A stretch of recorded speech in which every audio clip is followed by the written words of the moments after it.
সমাজের নিয়ম হিসেবে কেন পরিবারের ছোট ছেলে বিঁডা হয় এই হিসাবে তো বিঁডা আই হামু। তুই কি হাগল হইছ? আর কষ্টের টিয়ার বানান বাড়ি আয় তোরে দিয়ে দিমু। আবল তাবল কথা কস। টাকা কি আর আসমানের তুন কামাইছেন নি? আব্বা যেন জমি বেশি আনারে টিয়া দিছে এই হিসাব কি আই চাইছি?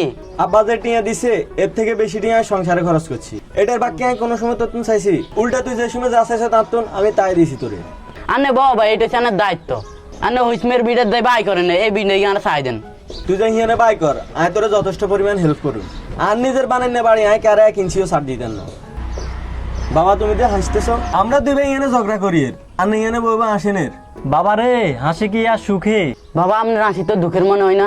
আমার এই সুখের হাসির আড়ালে যে দুঃখ আছে এটা তোদের চোখে দেখতে পারবি না। চল তোদেরকে নিয়ে একটা জায়গায় ঘুরতে যাব। চল। কোথায় যাবেন? গেলে দেখতে পাবি সেটা। চল।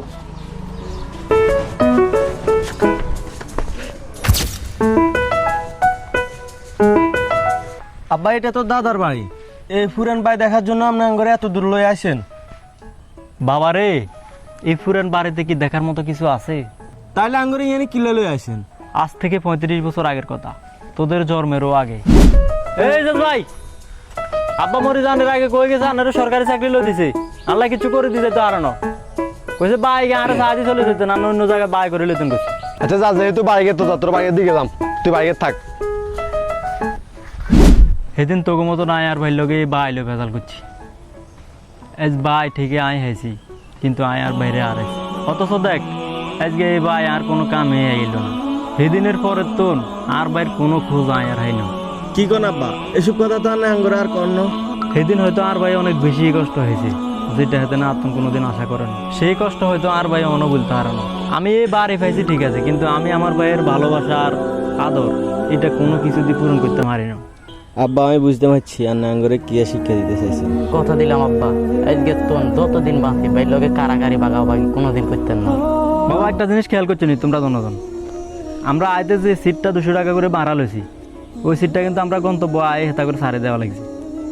ওই সিটটা যে আমরা ভাড়া লইছি ওই সিটটা কিন্তু আঙ্গুই জানো ওইটা আমরা ছাড়ে দিতে হয়েছি।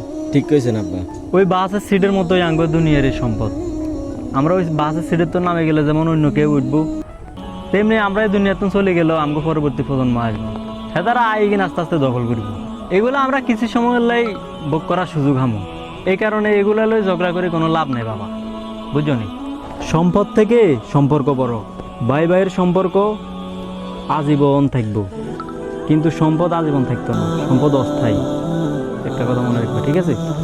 মিলেমিশে থাকবে। ভাই বড় ধন রক্ত বাঁধন কেন বোঝো না? ভাইয়ের মতো এমন বন্ধু কাউকে পাইবা না।